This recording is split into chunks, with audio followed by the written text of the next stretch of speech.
તો સુરતના કીમમાં પણ ધોધમાર વરસાદ થયો છે। કીમમાં સર્વિસ રોડ પર પણ પાણી ભરાઈ ગયા છે। વૈભવલક્ષ્મી કોમ્પ્લેક્સ માર્ગ પર પણ વરસાદી પાણી ભરાઈ ગયા છે અને જેના કારણે થઈને નોકરિયાત વર્ગ હોય કે પછી વિદ્યાર્થી વર્ગ હોય તે લોકોને ભારે હાલાકીનો સામનો કરવાનો વારો આવી રહ્યો છે। કીમના આ દ્રશ્યો પોતાના જ ઘરની બહાર નીકળતા લોકોને ભારે હાલાકી પડી રહી છે। વાહન ચાલકોને પણ ક્યાંક ને ક્યાંક ભારે મુશ્કેલીઓનો સામનો કરવો પડે તેવી સ્થિતિ અહીંયા સર્જાઈ છે। સુરતના કીમમાં વહેલી સવારથી જ ધોધમાર વરસાદ છે અને તેના કારણે થઈને અનેક રોડ રસ્તાઓ પણ પાણીમાં ગરકાવ થયેલા નજરે પડી રહ્યા છે।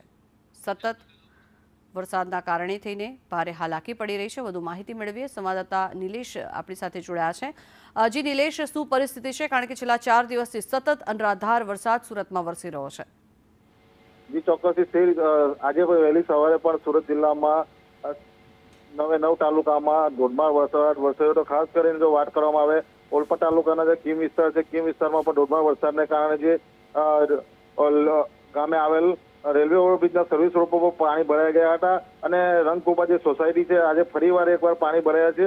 જો સુરત જિલ્લાની જો વાત કરવામાં આવે જે રીતે સતત મેઘો મહેરબાન છે જેના લોકો હાલાકીનો સામનો કરી રહ્યા છે। ખાસ કરીને જે નીચાણવાળા સોસાયટીઓમાં પણ પાણી ભરાવાની શરૂઆત થઈ ગઈ છે અને હાલ પણ સુરત જિલ્લામાં અવિરત વરસાદને કારણે લોકો હાલાકીનો સામનો કરી રહ્યા છે। જી આભાર નિલેશ સમગ્ર માહિતી બદલ।